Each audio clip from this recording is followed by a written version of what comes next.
Varbūt kādreiz mēs tuvāki kļūsim, un tev vairs neliksies tik nošļukušas manas puses teikto vārdu rindas.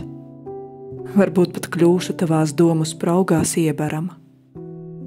Bet pagaidām tie ugunskuri tikai manās acīs, un nenogurstu sildīt sevi pati. Redz, perspektīvas virzieni ir vienmēr bijusi tā tava kompetenču joma. Vai klibajam ar atlētu no Mozambikas skrieties un finišējot divu tik klibam palikt toties 3 reizes skaidrāk redzēt? Nē, es labāk karos savā limerences auklā un sevi apmānu. Mums viss jau priekšā. Kādreiz, kādā dienā jaukā.